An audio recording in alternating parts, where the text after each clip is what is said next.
Well, by now, all of you have heard about the tragic shooting this morning that occurred in Alexandria, Virginia. One of those things where you just kind of shake your head and say, when are we going to stop doing this? When are we going to ever get back to a point where there is sanity in this world? Or are we too far beyond that now? And we're way past that and never going to happen, never coming back to that. This morning, this is a Wednesday morning at about 7:09 a.m. There were congressmen that were practicing in a field, a baseball field, in Alexandria, Virginia. They were preparing for a game for tomorrow night. It's a game that's played every year for charity. They raise a lot of money for the boys and girls in and around the area and charity. And they were practicing today.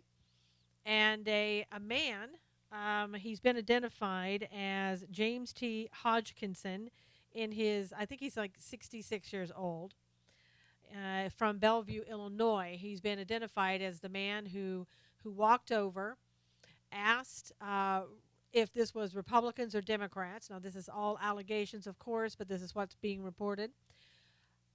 Once he found out that they were Republicans, apparently he opened fire with an AR 15. And all the congressmen, as you might imagine, they started running for the dugout. Everybody just started running. Congressman Scalise had two Capitol Hill police with him. He was shot in the hip. The police officer, the female officer, who I believe shot him as well, was shot in the foot. We had another Capitol police officer that was wounded. Also, an aide was wounded as well.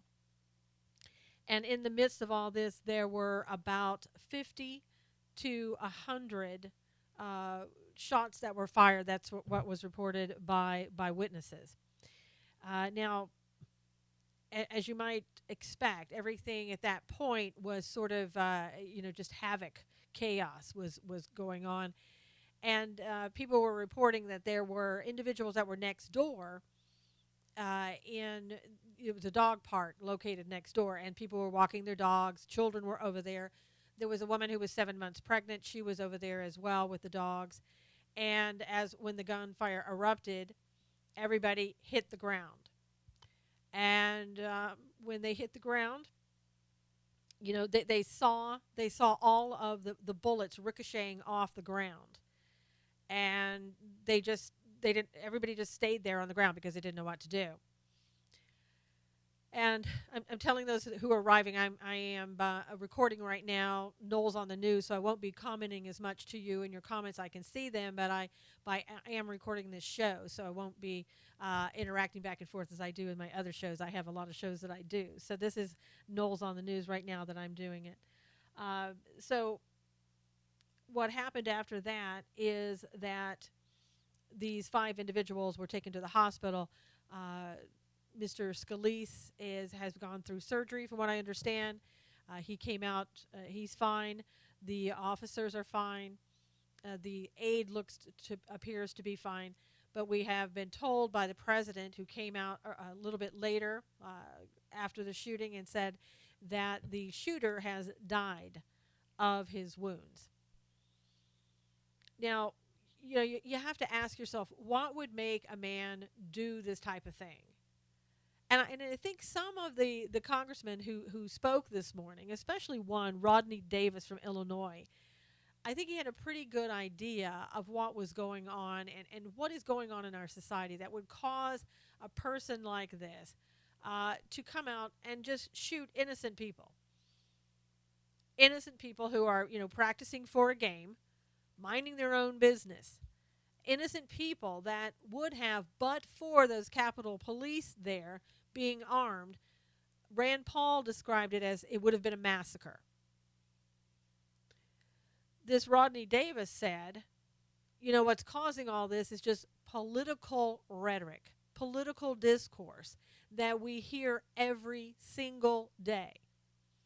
And he was saying this on Fox News, and Fox was looking at it as though he was talking about the political discord between the Republicans and the Democrats and those in government, and what they were saying and how they were interacting with each other. And no, what he meant was That's part of it. But the other part, the part that's more serious, the part that's more damaging, is the fact of how the media handles all of this. I mean, you can just see it every day. You can see that the hatred even that this media has towards our president and those in his administration. And why do I say that? I watch it. I watch it on the press conferences. I see how those go. I see the things that are said, and you can tell that the media is just angry at this president, and feeling like they're not getting their answers. Like they have some right to these answers, and this president is holding back. And on and on, from Kathy Griffin coming out with her replica of the bloodied head of our president and feeling somehow that that was funny, somehow that she should get a lot of laughs from that and that people will appreciate that. It's like, are you kidding me? Are you really kidding me that you thought that Americans would be okay with that, that most Americans would be? And then we have, the play in New York on Julius Caesar, where we have them depicting the assassination of our president. This is the political rhetoric. This is the political discord that Rodney Davis was talking about. This is what's harming our country. Now, let me make it perfectly clear to you. No one is responsible for anybody else's behavior. Kathy Griffin did not make this man go out and pull the trigger. Neither did the people that put on the play in New York. You are responsible for your own actions. But what happens when you have people in society that have a tendency to do things like this, which it seemingly more and more people are so angry. It looks like, it appears, that they would go and do this. Not your average individual, but some on the extreme, let's just say. They're still not responsible for this man, what he did. He's responsible. Only he is responsible for pulling that trigger. But I think it eggs them on. It makes them angrier. And if you are not a type of individual that, will handle your anger appropriately, you have this happen. And I guess the real question here is, do we need to be this angry over politics?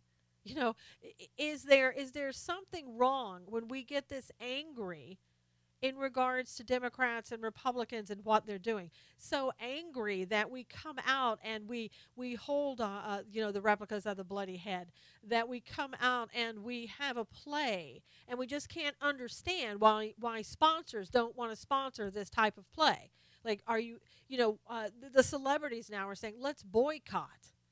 Let's boycott because Delta Airlines and Bank of America came to their senses and said, this is wrong. And I think in our society right now, what is happening is we have forgotten about what is right and what is wrong. And why is that? Because we don't have borders anymore. We don't have boundaries. We're not taught anymore what's right and what's wrong. We don't have the biblical principles to guide us. I mean, we have them, but do we use them? We certainly don't want to teach our children in school about biblical principles. No, we want to teach them about everybody else's religion and everybody else's beliefs, but their own. We don't want to teach them that there is right and wrong. We want to just show them that, anything goes. Anything goes. You can do whatever you feel like. Well, you see where our feelings have gotten some people. And again, that's not to say that everybody is going to go off the deep end like apparently this man did, but I'm just saying, why are we so angry? As a country, why are we so angry? Is that healthy? Is that something that we need to look at and see why we're so angry? Do we need to get back to our roots of right and wrong? Do we need to get back to teaching our children about what is right and wrong? And I say the answer is absolutely yes. Yes, we do. And it doesn't help when the leaders of our country, those on the left and those on the right, are out there spewing hate. And I'm not talking about having a political conversation about, oh, I think this ought to be done and that ought to be done. But there is a decidedly just overwhelming hatred coming out of the left. You see it. And I hate to pinpoint one group or the other, but I'm going to pinpoint it because it's true. You have a former president who's down the street who wants to continue to fight this president and what he's trying to do. So you set up a compound down the street, you bring in Valerie Jarrett, and you start an organization, an OFA, where you train people to go out and sort of disrupt everything. And then you have Antifa or Antifa, whatever you want to call them. And they're out there just with all this hatred. And it continues on and on and on. You have Hillary out there talking about, oh, we must resist. I'm part of the resistance. Really? What are you resisting? Are you resisting the Constitution of the United States and the ability of this president to do what he needs to do in this country? To protect the American citizens, to get things done, to run the government? Is that what you're resisting? And we have this constant, and it is hatred. You can't call it any other word. And again, I'm not saying that these people are responsible for what this man did today, but I'm saying that we are so hyped up on hate that hate seems to be the natural course for some people to take now. There's no talking about it. There's no working it out. There's only, let's just hate and let's go in and be violent for some people. And again, these people obviously have issues, and they're not like everyday run-of-the-mill Americans. And then what else do we have?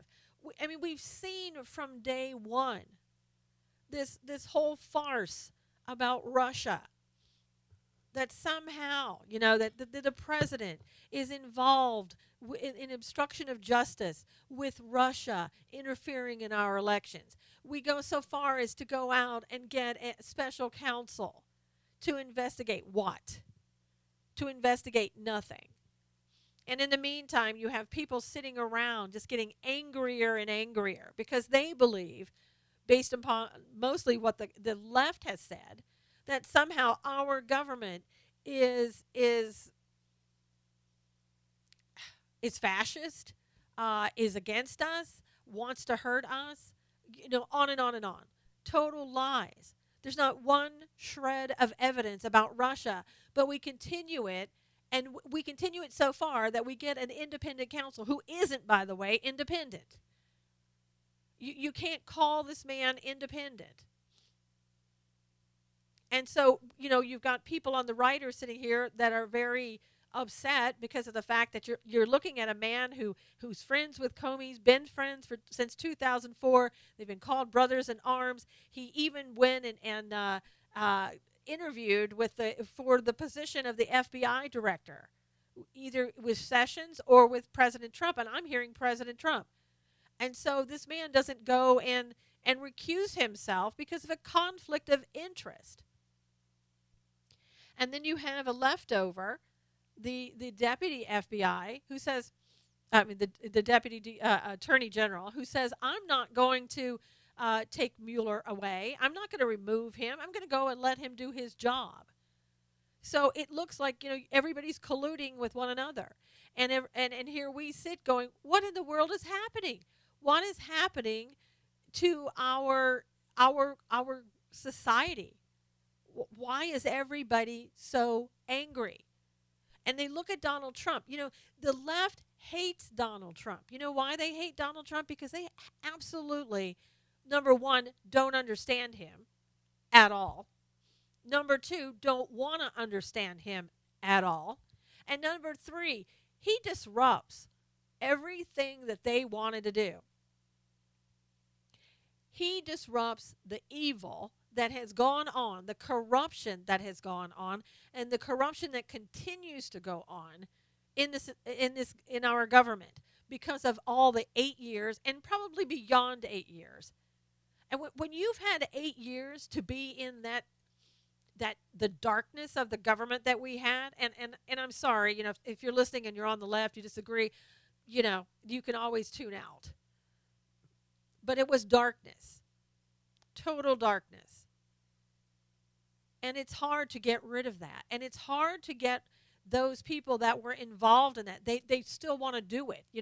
They still want to be with the lobbyists. They still want to make money. They still want to do, what they were doing and get away with it. They still want to surveil Americans, private citizens, and tell people about it. They still want to run the deep state. All of those things. And he stands in the way of them doing that. He stands in the way of the darkness.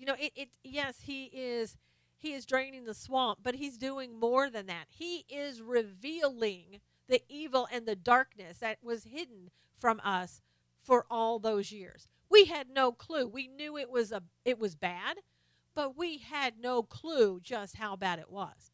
Even the FISA court, if you go and look at some of the articles I've written on SusanKnowles.com, even they said to the president, what are you doing? This is inappropriate, the things that you're doing. And go back and check the details of that. And did we hear any of that? No. No, we didn't. We heard none of it. And then we have an former FBI director who is so weak, supposedly, he can't even stand up to the president.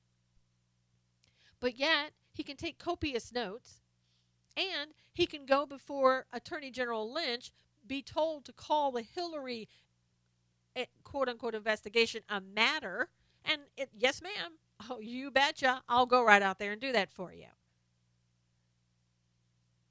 And yet we have no investigation about all of that alleged corruption that was going on. And that's something that we absolutely need to continue to do. We actually need to start it. We are talking about it, but we're not doing anything about it.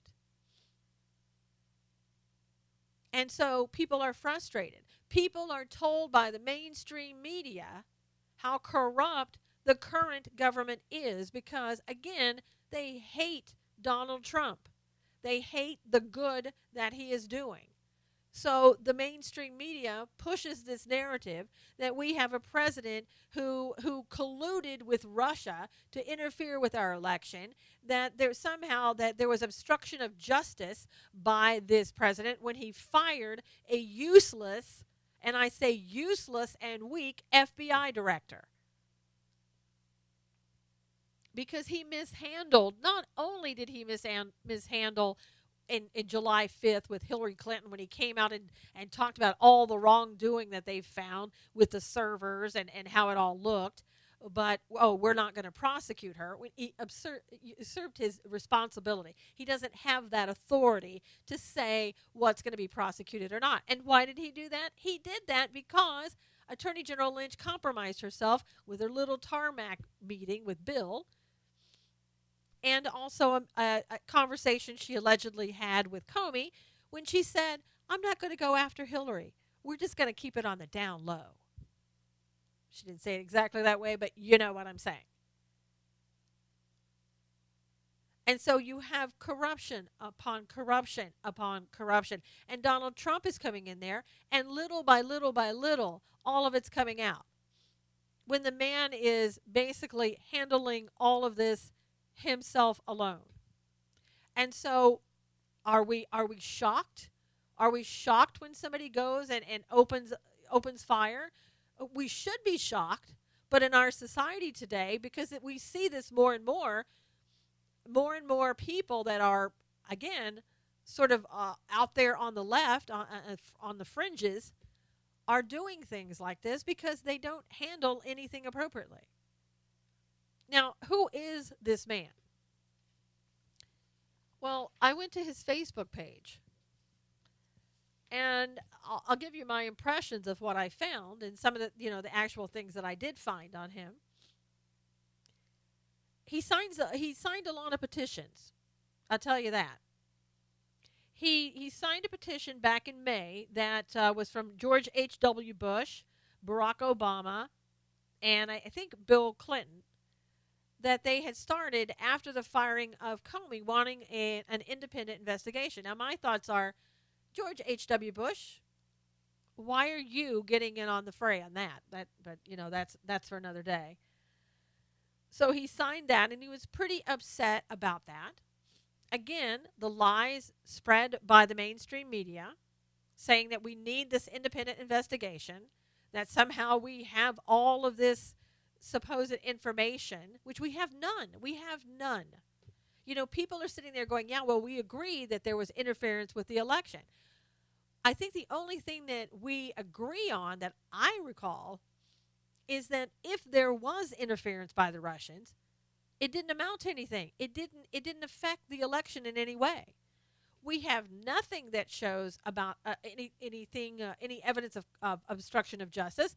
And even Comey said that President Trump was not under investigation for obstruction of justice. But still, we have an independent investigator, again, with ties to Comey, with ties, he worked with Comey under Obama. He and Comey, one was the FBI director. Mueller was first, and then Comey took his place, and they have kept in touch. And then Comey goes to Mueller before he even goes out and testifies and saying, "Is this okay? Should I be saying this? What do you want me to say?" I mean, I don't know what the conversation was. It wasn't public. And then we also have Mueller, who is hiring. I think he's hired 4 attorneys so far, all Democrats, all donated to Clinton, to her campaign. And again, we're supposed to believe this is all on the up and up. I mean, you can see why people are feeling that there's something wrong. I mean, you can.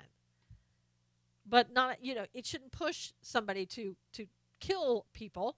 But I'm just saying, those on the left that are a little bit unhinged to begin with, you could see we're constantly hearing this rhetoric over and over about how horrible this president is, about how horrible the Republicans are, that it would cause somebody to go out and do something absolutely absurd like this man did today. Now, he signed another petition in March.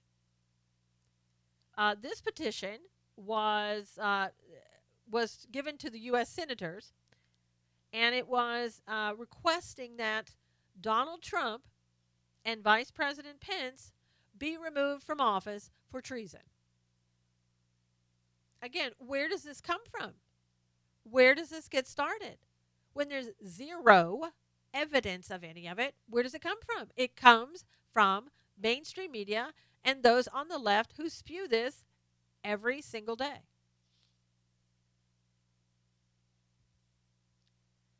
And then in March, there was another post where he said, Trump is a traitor. Trump has destroyed our democracy. Time to destroy Trump and company. Now, again, these are from his Facebook page. It says that he's the one that posted this. So I'm have to assume by what I saw, allegedly he posted it. And then in December of 2016, he signed another petition for the Presidential Accountability Act that Catherine Clark introduced. And I think it's pretty clear from what we have seen that he is a Bernie Sanders supporter. In August 2016, he signed a petition, "I want Bernie to win the White House." And in August, he posted, "Bernie is a progressive, while Hillary is a Republican light." Now, if you think that Hillary is a Republican light, I don't even know how to respond to that. But he obviously believed in progressivism. And again, being a progressive doesn't make you go out and murder people or try to murder people or shoot people or anything else. But I can't even imagine, one of other people are saying, that the shooter was a volunteer for the Bernie's campaign. I'm not surprised. I mean, obviously the man was totally into Bernie Sanders. But how do we get this point? How do we get to the point where congressmen are running around on the baseball field trying to get away from this shooter, running into the dugout, watching Senator, or not Senator, but Congressman Scalise go down.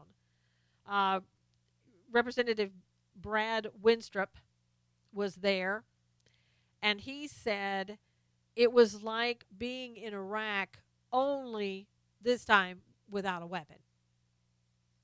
And he and Mo Brooks took care of Scalise, and my understanding that Brooks took his belt, used it as a tourniquet for the aide to stop the bleeding. And what do we get?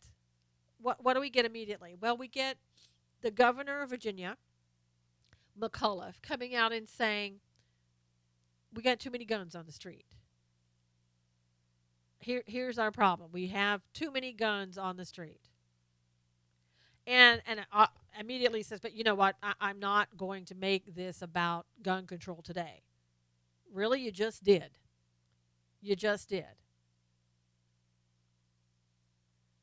Inappropriate to have this conversation, but it comes from the Democrats, and they have these type of conversations, and it's I'll just say crazy talk,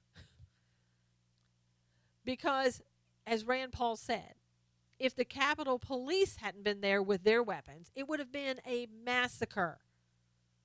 A massacre.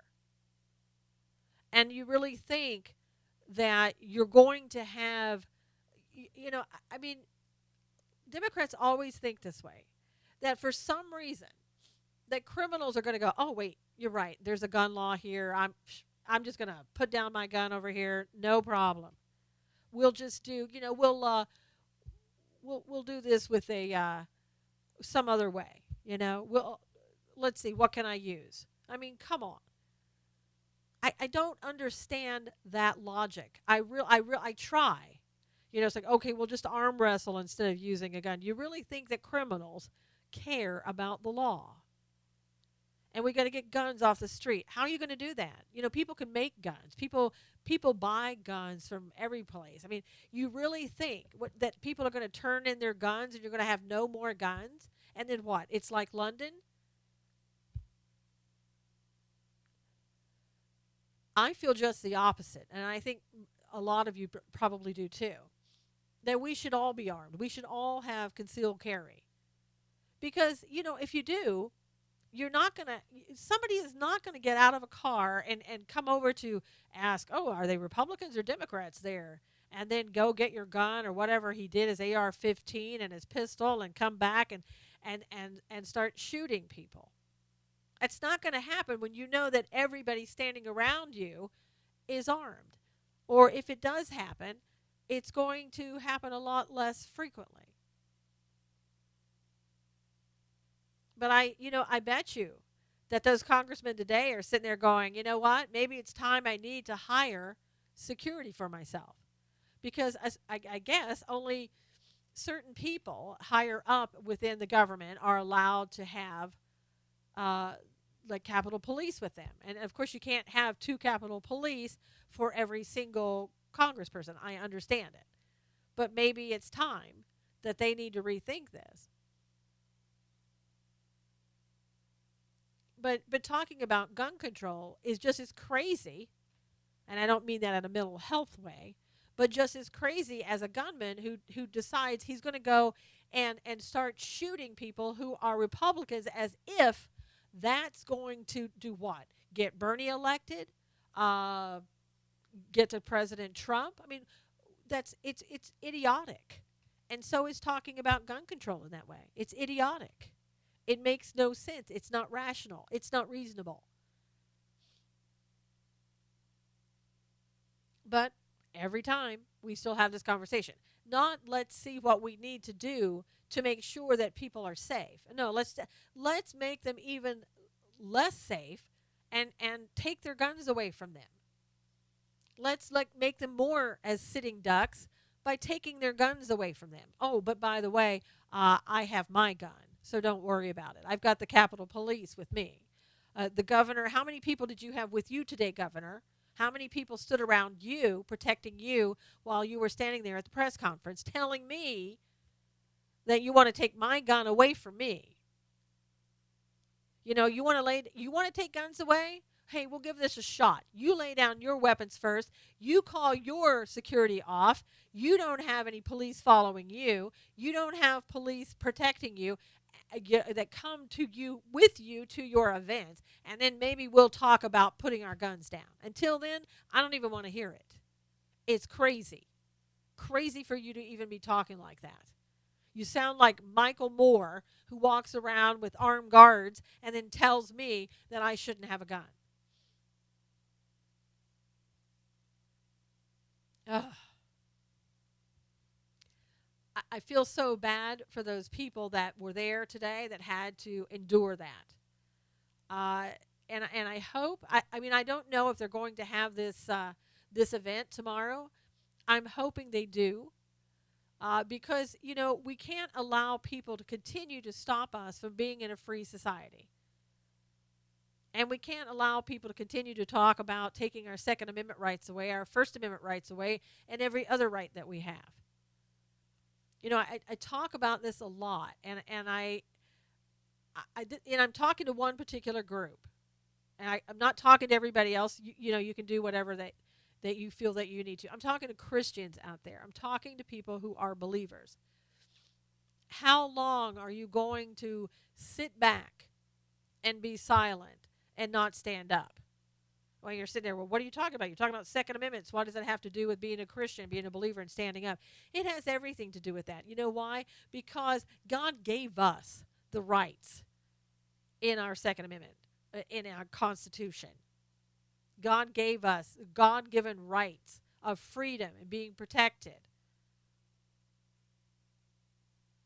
And, it's not for us to live in a society where we can't speak, where we're not allowed to express our religious beliefs. I mean, I don't know if you heard this, because it wasn't made much of a point in the news, except on certain networks.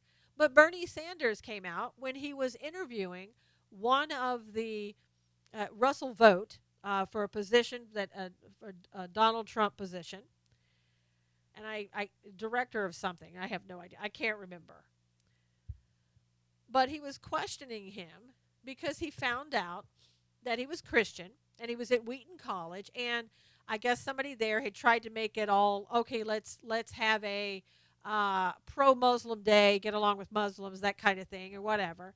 And Russell Vogt wrote an article about how that we don't worship the same God as Christians.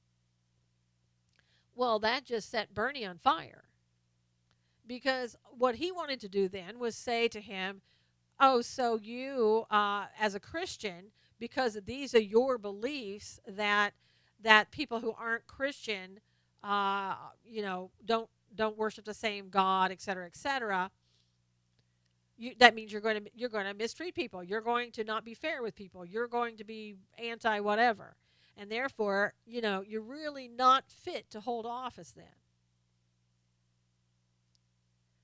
So we didn't have Christians stepping up and saying, "Excuse me, Mr. Sanders, what is your problem?"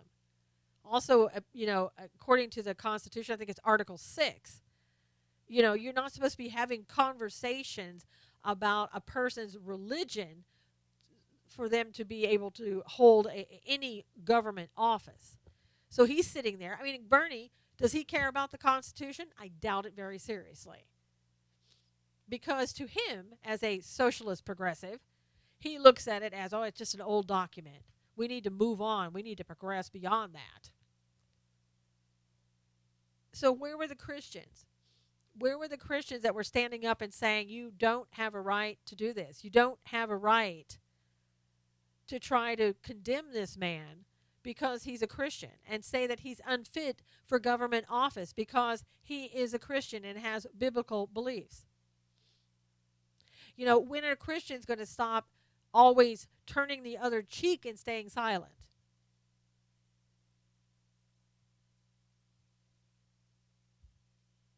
there was another man who was a coach, and I don't know if you remember him, but in a coach at Bremerton College in Bremerton, Washington, at a school district, not a college, but a high school, at a school district there.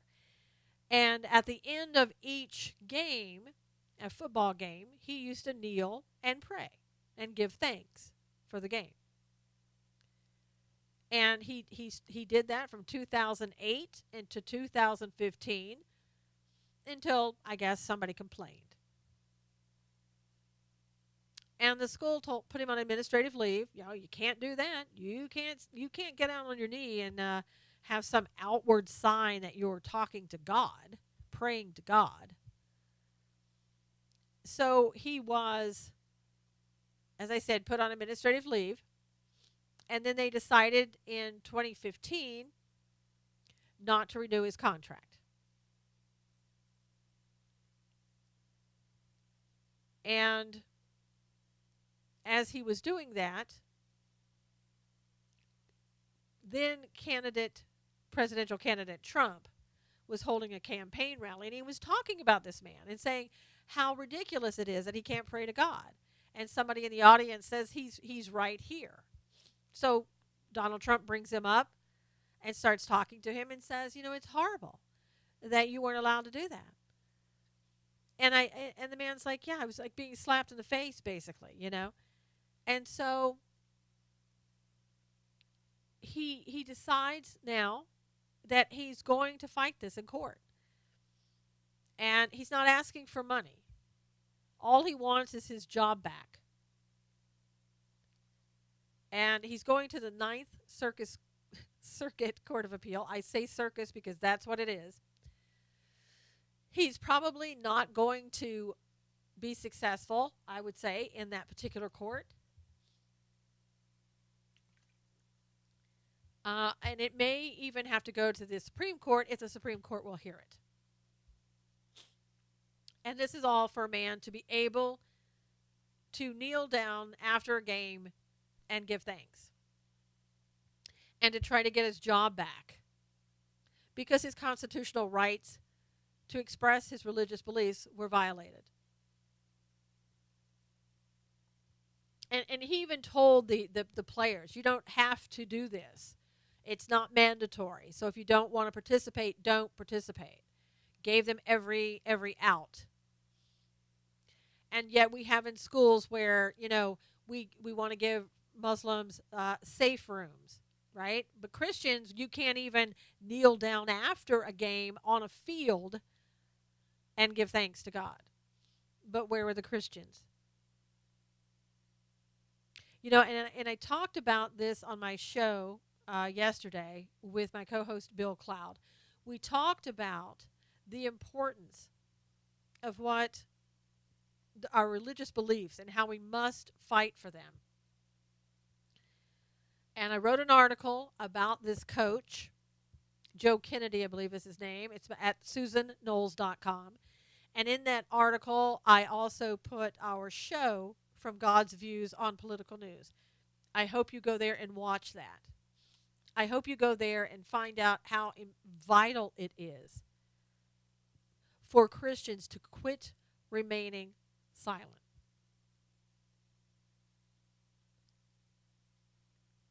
Because the more silence that you have, the less you show the world how we should be living, the boundaries that we should have, the right from wrong. We don't have it anymore.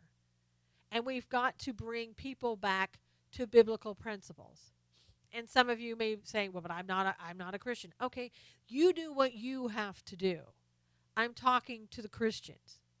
Christians, we need to do what we have to do.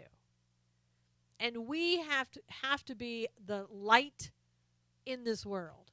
We have to show people that there is a right and there is a wrong. And that it's laid out for us in the Holy Bible. We have been silent for far too long. And I'm telling you, You think it's bad. Republicans, look at the persecution they had today standing there on that baseball field. What about Christians? You don't think that's coming? You don't think, it's already here. If you can't see that, then open your eyes. But it's so important for us, especially in times like this, where you've got people who, like this man today, who went out and killed people, who has gone astray, who made, I don't know if you ever knew biblical principles. I have no idea. But you want to make sure that in the people that we have here now and the people who we're raising up, that they know right from wrong, that they do have guidance and a set of rules to follow. Why do we have rules? Because otherwise we have chaos. And right now, what we saw this morning, chaos.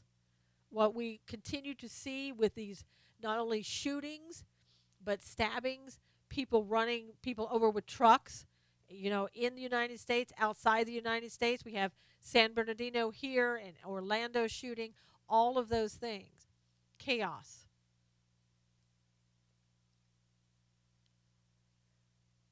And I'm just seeing a breaking report that there's a shooting right now in San Francisco. Police report a shooting at a UPS warehouse.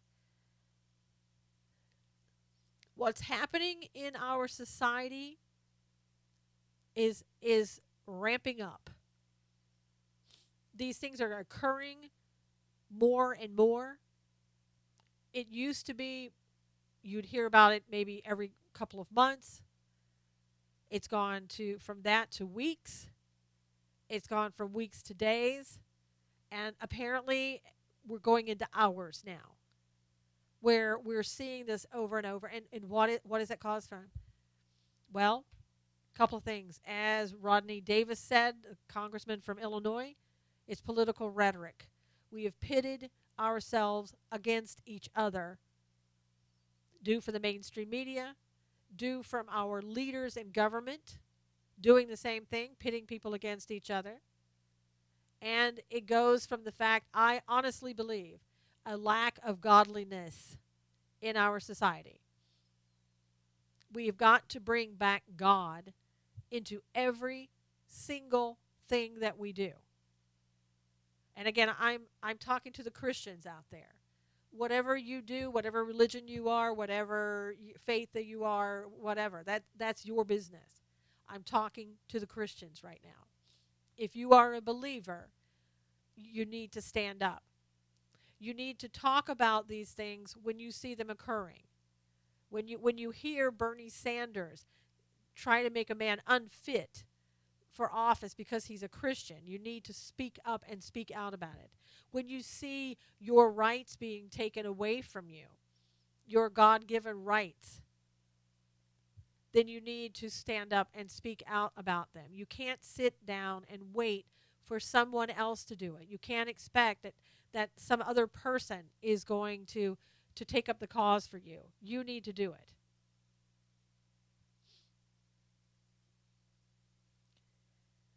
And I think we need to, maybe we need to reach out to our Congress people. Maybe we need to pick up a phone and call them and speak out to them and tell them that their rhetoric is wrong. They have a right to free speech. Got it. Check, got it. But they're supposed to be our leaders. And even the Bible talks to us about our leaders. As long as they're being godly, we are supposed to follow those leaders. When they stop being godly, we're not supposed to. And maybe we need to encourage them to find that godly way again. And that's not everybody in Congress, but I'm talking there are some. And when you're constantly talking about impeaching a president with no evidence to support that, or when you're constantly talking about treason of a president when there's nothing to support that, and on and on and on. Maybe we need to tell them, bearing false witness against your neighbor is not biblical, and encourage them to find the right path. We do need to pray for them And we also need to pray every single solitary day for our president, vice president, and this administration because they are under attack. And if you don't know that by now, I don't know what to say. I don't know how to, to, to show you or convince you how under attack this administration is. And I think most people listening to this show understand that without question. But there was a New York congressman, and this is some of the hate that I'm talking about. Some of the hate that really needs to be addressed. New York City congressman said on the House floor, this is Hakeem Jeffries, who's a Democrat. He represents the East New York and Coney Island. He said that every racist in America voted for Donald Trump. He said so many folks dripping in hatred flocked to his candidacy. Why would people that worship at the altar of white supremacy be drawn to Donald Trump's campaign? You see, it's that kind of talk, that kind of hatred, that kind of generalized statement about the supporters of Donald Trump and Donald Trump himself that puts all of us in danger of having people who believe that, who would be willing to, take up arms to go out and shoot innocent people on a ball field. And I'm not saying this is what triggered the man to do it. I'm saying this is what could potentially trigger others to do things like that. It's that kind of talk that you have, that hatred, calling people a racist, calling people, white supremacists because they voted for Donald Trump. How wrong is that? And again, I'm saying Christians, maybe it's up to us to be the ones that speak out about that. Maybe it's up to us to be the ones that constantly contact these congresspeople and remind them of what they're doing and why they shouldn't do it and what they could do better. And maybe it's up to us to have, local conversations with people about how, spreading hate is wrong. I don't even like to go on social media and have a conversation with somebody who's just trying to pick a fight on social media. I don't even want to do that anymore because that in some ways is adding to this kind of aura of hate that people spread, that some people spread. I think we need to change what we're doing in a lot of respects. I mean, I even saw that yesterday with Sessions. The entire time that he was testifying, Jeff Sessions, Attorney General, there were people, I was watching this on Facebook, that Fox was broadcasting through Facebook, and people were just saying the nastiest things about Jeff Sessions. They didn't like the way that he answered the questions. They didn't like how long it took him to talk. They said that he only talked that way when it was Democrats, and he answered yes or no when it was Republicans, and that's not the truth. But that's what they wanted. That's the rhetoric that they wanted to push. And just to give you an update, the suspect is in custody in the San Francisco UPS shooting right now. So just to give you that update, I'm sure we'll be learning more throughout the day. But again, in watching some of the people question Jeff Sessions, watching those from the Democratic Party just lay into him and say to him, you're obstructing justice because you won't talk about private conversations that you had with the president. These people who were sitting in Congress, they were talking with him yesterday, most of them, probably all of them, they're attorneys. They know exactly why he was doing what he was doing. And yet they wanted to make him look as though he was trying to hide the truth, that he had something to hide.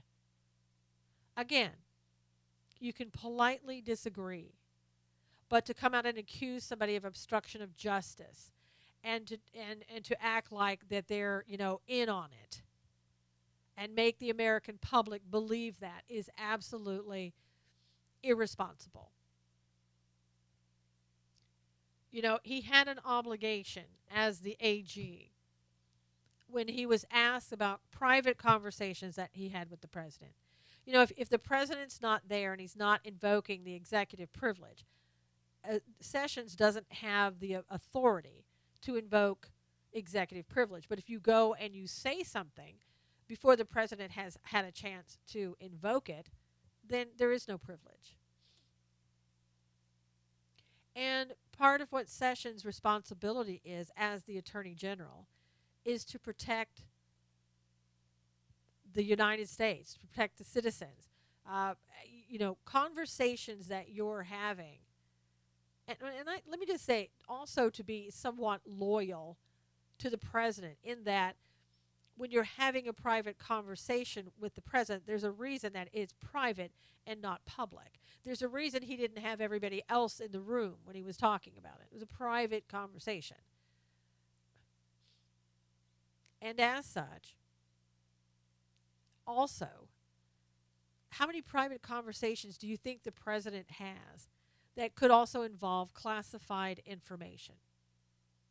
So if they said to him, what did the president say about, let's just say, what did he say about the weather? Okay. So he says, Sessions says, I can't tell you because it's privileged information. He could invoke the executive privilege, whatever. So they're like, that's silly. It's just, you were just talking about the weather. Okay. That's unclassified information. Now, let's say Sessions goes, okay, you're right. Let me just tell you. The president said the weather's 89 degrees outside and it's a beautiful day. Okay, thank you, Mr. Sessions, for coming forward and telling us the truth. Now, here's the other question. What did President Trump tell you about the information that the White House has on Russian collusion or Russian interference with the election or the Clinton Foundation or anything else? So at this point, we've crossed over into classified information. So Jeff Sessions says, you know what? I don't want to talk about that right now because it's classified. Oh, really? Well, you just told us about the other stuff that the president said. So I'm assuming you're going to go in closed hearing and you're going to tell us everything that you said right now that you couldn't talk about out here. You're going to go in a closed session and you're going to tell us there because you just opened it up.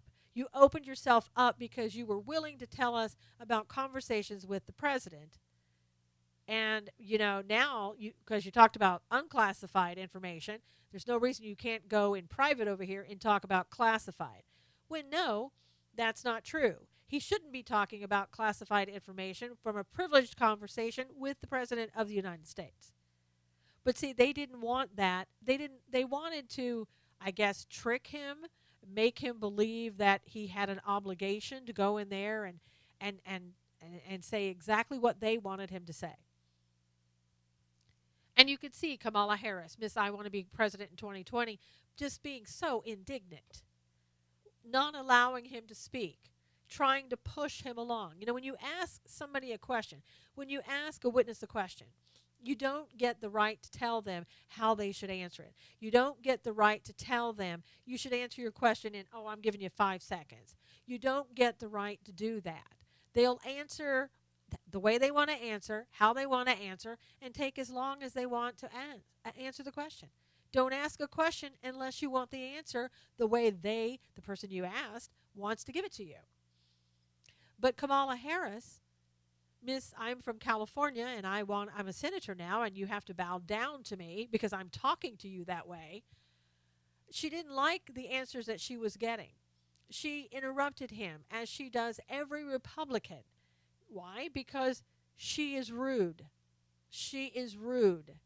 And she thinks that's the way to treat people, I'm guessing. And she even, when the chairman stopped her and said, let him answer, and he would try to answer, she even laughed. She thought the whole thing was a joke. And then you had people coming out after the comments saying, war on women from the Republicans because now they won't let the female talk. We have so many issues right now going on in society, important issues about people who are getting shot and killed at their workplace, people who are getting wounded on a baseball field in Alexandria, Virginia, people who are who are being run over by trucks and on and on, and yet we think that somehow being rude to others and being showboating is what we need to do in this country. What happened to some compassion and kindness that we used to see in this country? What happened to respect that we used to show each other in this country? Again, I'm thinking it's because we have dismissed God from most of the things that we do in this country. We have said, we don't need you anymore, God. We can handle this. And look at how well we're doing. We have a great country. We have a great president that is trying his hardest to do what he needs to do to protect this country. He's being thwarted in his efforts at every turn by the court systems, by the liberal court systems. And I'm telling you, some of the things that these people on the field said today and about the political rhetoric and the discourse and how divided we are, I'm concerned that it's going to go in one ear and out the other. That by tomorrow, even by this afternoon, that people will have forgotten the meaning of and the point of what those people were trying to make. It's a sad fact that we live in a world where we have forgotten how to treat each other, how to be civil towards each other. And some seem to think that being rude, that being overpowering, that by, trying to get people, I gotcha. Yesterday with Sessions, it was I gotcha. And Sessions, I will have to say, I was very impressed by him. I was impressed by how he answered the question, looking at it from, as a former practicing attorney. He did everything that he was supposed to do, that he would be expected to do ethically, and giving the opportunity for the president to invoke the executive privilege, which the president has the absolute right to do. He did it all appropriately, but it wasn't good enough on this witch hunt that the Democrats have us on. They wanted his blood. They wanted him to spill his guts. They wanted him to take down this president. That's exactly what they wanted. They weren't after the truth. They were after what they see as their own agenda. They were the Maxine Waters going out there saying, we want this president impeached. And when you say, why? Well, we don't have any evidence to do that. I'm just saying, let's impeach him. Because they are the elitists and the globalists of this world that don't want to see this president succeed. They don't want to see America succeed.